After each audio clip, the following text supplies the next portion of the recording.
ರಾಜ್ಯ ಬಿಜೆಪಿ ರಾಜ್ಯಾಧ್ಯಕ್ಷ ಸ್ಥಾನಕ್ಕೆ ಬಿಗ್ ಫೈಟ್ ನಡೀತಾ ಇದೆ. ಯತ್ನಾಳ್ ವರ್ಸಸ್ ವಿಜಯೇಂದ್ರ ನಡುವೆ ನೇರ ಸಮರ. ದೆಹಲಿಗೆ ತೆರಳಿದ ಯತ್ನಾಳ್ ನೇತೃತ್ವದ ರೆಬೆಲ್ಸ್ ಟೀಮ್ಗೆ ಟಕ್ಕರ್ ಕೊಟ್ಟ ರಾಜ್ಯಾಧ್ಯಕ್ಷ ವಿಜಯೇಂದ್ರ. ರಾಜ್ಯಾಧ್ಯಕ್ಷನಾಗಿ ನನ್ನ ಕೆಲಸವನ್ನ ಜನ ನೋಡಿದ್ದಾರೆ. ಆಂತರಿಕ ಪ್ರಜಾಪ್ರಭುತ್ವ ಇದೆ. ಬಹುಶಃ ಯಾವುದೇ ಒಂದು ರಾಜಕೀಯ ಪಕ್ಷ ಇಷ್ಟೊಂದು ವ್ಯವಸ್ಥಿತವಾಗಿ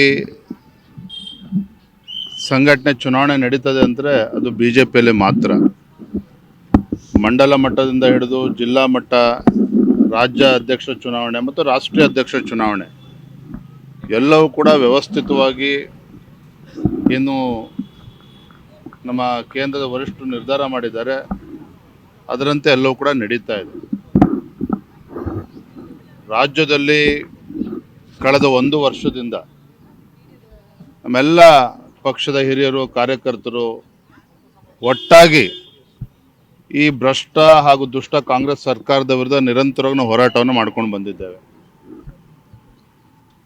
ನನ್ನ ಕಳೆದ 1 ವರ್ಷದ ಅವಧಿ ನಾನು ಯಾವ ರೀತಿ ಕೆಲಸ ಮಾಡಿದ್ದೇನೆ ರಾಜ್ಯದ ಅಧ್ಯಕ್ಷನಾಗಿ ಅಂತೇಳಿ ರಾಜ್ಯದ ಜನತೆಗೂ ಕೂಡ ಗೊತ್ತಿದೆ, ನಮ್ಮ ಕಾರ್ಯಕರ್ತರಿಗೂ ಕೂಡ ಗೊತ್ತಿದೆ, ನಮ್ಮ ಪಕ್ಷದ ಹಿರಿಯರಿಗೆ, ಶಾಸಕರು ಕೂಡ ಗೊತ್ತಿದೆ, ಎಲ್ಲರೂ ಕೂಡ ಗೊತ್ತಿದೆ. ಹಾಗೆ ನನಗೆ ಸಂಪೂರ್ಣ ವಿಶ್ವಾಸ ಇದೆ, ಎಲ್ಲರ ಸಹಕಾರದಿಂದ ರಾಜ್ಯದ ಅಧ್ಯಕ್ಷನಾಗಿ ಮುಂದುವರಿತೇನೆ, ಪಕ್ಷವನ್ನು ಬಲಪಡಿಸ್ತಕ್ಕಂಥ ಕೆಲಸ ಮಾಡ್ತೇನೆ ಅನ್ನುವ ಸಂಪೂರ್ಣ ವಿಶ್ವಾಸ ನನಗಿದೆ.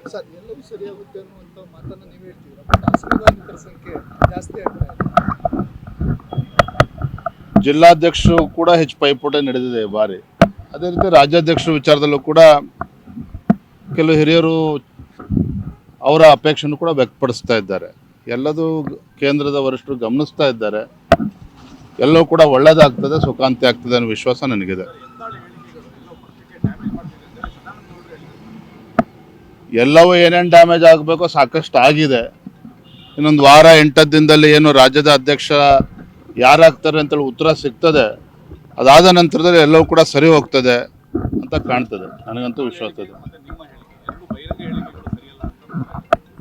ನಾನು ಯಾವುದೇ ಬಹಿರಂಗ ಹೇಳಿಕೆಯನ್ನು ನೀವು ಕಳೆದ 1 ವರ್ಷದಲ್ಲಿ ನೀವು ನೋಡಿ, ಯಾರು ಏನೇ ಹೇಳಿಕೆಯನ್ನು ಕೊಟ್ಟರು ಕೂಡ ಯಾರ ವಿರುದ್ಧನೂ ಕೂಡ ನಾನು ಹೇಳಿಕೆಯನ್ನು ಕೊಟ್ಟಿಲ್ಲ. ಯಾವುದೇ ಬಹಿರಂಗ ಹೇಳಿಕೆಯನ್ನು ಪಕ್ಷದ ವಿರುದ್ಧನ ಹೇಳಿಕೆಯನ್ನು ಕೊಟ್ಟಿಲ್ಲ.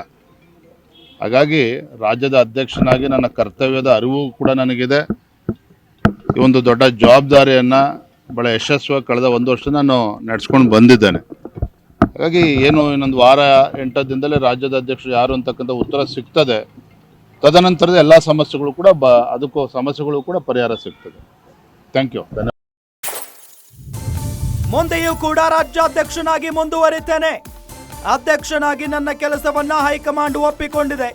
ಹೈಕಮಾಂಡ್ ಸಹಕಾರದಿಂದ ನಾನೇ ಅಧ್ಯಕ್ಷನಾಗಿರ್ತೇನೆ ಅಂತ ಯತ್ನಾಳ್ ಟೀಮ್ಗೆ ಇಲ್ಲಿ ಟಾಂಗ್ ಕೊಟ್ಟಿರೋದು. ಜೊತೆಗೆ ರಾಜ್ಯಾಧ್ಯಕ್ಷ ಚುನಾವಣೆ ತಲೆನೋವಾಗಬಿಟ್ಟಿದೆ. ನೋಡಿ, ರಾಜ್ಯ ಬಿಜೆಪಿಯಲ್ಲಿ ಈಗ ರಾಜ್ಯಾಧ್ಯಕ್ಷ ಸ್ಥಾನಕ್ಕೆ ಚುನಾವಣೆ ನಡೆಯಲಿದೆ. ಇದರ ಫೈಟ್ ನಡೀತಾ ಇರೋದು. ಯತ್ನಾಳ್ ವರ್ಸಸ್ ವಿಜಯೇಂದ್ರ ನಡುವೆ ನೇರ ಸಮರ ಏರ್ಪಟ್ಟಿದೆ. ದೆಹಲಿಗೆ ತೆರಳಿದ ಯತ್ನಾಳ್ ನೇತೃತ್ವದ ರೆಬೆಲ್ಸ್ ಟೀಮ್ಗೆ ಇಲ್ಲಿ ರಾಜ್ಯಾಧ್ಯಕ್ಷ ವಿಜಯೇಂದ್ರ ಟಕ್ಕರ್ ಕೊಟ್ಟಿದ್ದಾರೆ. ರಾಜ್ಯಾಧ್ಯಕ್ಷನಾಗಿ ನನ್ನ ಕೆಲಸವನ್ನ ಜನ ನೋಡಿದ್ದಾರೆ, ಹೈಕಮಾಂಡ್ ನಾಯಕರು ನೋಡಿದ್ದಾರೆ. ಮುಂದೆಯೂ ಕೂಡ ನಾನೇ ರಾಜ್ಯಾಧ್ಯಕ್ಷನಾಗ್ತೀನಿ, ಮುಂದುವರಿತೀನಿ ಅನ್ನೋ ನಿಟ್ಟಿನಲ್ಲಿ ಹೇಳಿಕೆಯನ್ನ ಕೊಟ್ಟಿದ್ದಾರೆ. ಅಧ್ಯಕ್ಷನಾಗಿ ನನ್ನ ಕೆಲಸವನ್ನ ಹೈಕಮಾಂಡ್ ಕೂಡ ಒಪ್ಕೊಂಡಿದೆ. ಹೈಕಮಾಂಡ್ ಸಹಕಾರದಿಂದ ನಾನೇ ಅಧ್ಯಕ್ಷನಾಗಿರ್ತೇನೆ ಅಂತ ಯತ್ನಾಳ್ ಟೀಮ್ಗೆ ಇಲ್ಲಿ ಟಾಂಗ್ ಕೊಟ್ಟಿರುವುದು. ಜೊತೆಗೆ ಈ ರಾಜ್ಯಾಧ್ಯಕ್ಷ ಚುನಾವಣೆ ಇದೆಯಲ್ಲ, ಇದು ಅಷ್ಟು ಸುಲಭ ಅಲ್ಲ. ಯಾಕೆಂತ ಹೇಳಿದ್ರೆ ಯಡಿಯೂರಪ್ಪನವರ ಮಗನನ್ನ ಈ ಚುನಾವಣೆಯಲ್ಲಿ ಸೋಲಿಸುವುದು ಅದು ಅಷ್ಟು ಸುಲಭ ಅಲ್ಲ ಅಂತ ಹೇಳಿ ಯತ್ನಾಳ್ ಬಣದವರಿಗೂ ಕೂಡ ಗೊತ್ತಿದೆ. ಆದರೆ ಯತ್ನಾಳ್ ಬಣದವರು ಈಗ ಹೆವಿ ಟೆನ್ಷನ್ನಲ್ಲಿದ್ದಾರೆ ಮತ್ತು ತಮ್ಮ ಕಡೆಯಿಂದ ಯತ್ನಾಳ್ ಅವರನ್ನೇ ನಿಲ್ಲಿಸ್ತಾರೆ ಅನ್ನೋದು ಬಹಳ ಕನ್ಫರ್ಮ್ ಆಗಿರುವಂಥ ವಿಚಾರ. ಹಾಗಾಗಿ ಒಂದು ಕಡೆ ಅವರಿಗೆ ಟೆನ್ಷನ್ ಅಂತೂ ಇದ್ದೇ ಇದೆ. ಒಂದು ಅಧ್ಯಕ್ಷ ಚುನಾವಣೆ ಇದನ್ನ ಯಾವ ರೀತಿಯಾಗಿ ಎದುರಿಸಬೇಕು ಅಂತ ಹೇಳಿ. ಮತ್ತೊಂದು ಕಡೆ ಬಹಳ ಆತ್ಮವಿಶ್ವಾಸದಿಂದ ಬಿಜೆಪಿ ರಾಜ್ಯಾಧ್ಯಕ್ಷ ವಿಜಯೇಂದ್ರ ಅವರು ಹೇಳ್ತಾ ಇದ್ದಾರೆ, ನನ್ನ ಕೆಲಸ ಏನು ಅಂತ ಹೇಳಿ ಹೈಕಮಾಂಡ್ಗೂ ಗೊತ್ತು, ಜನರಿಗೂ ಗೊತ್ತು. ಹಾಗಾಗಿ ನೋಡೋಣ ಏನಾಗುತ್ತೆ, ನಾನೇ ಮುಂದುವರಿತೀನಿ ಅನ್ನೋ ಕಾನ್ಫಿಡೆನ್ಸ್ ಮಾತ್ರ ನನಗಿದೆ. ಹೈಕಮಾಂಡ್ ಕೂಡ ಅದನ್ನೇ ತೀರ್ಮಾನ ತೆಗೆದುಕೊಳ್ಳುತ್ತೆ ಅನ್ನೋ ನಂಬಿಕೆಯೂ ಕೂಡ ಇದೆ ಅಂತ ಹೇಳಿದ್ದಾರೆ.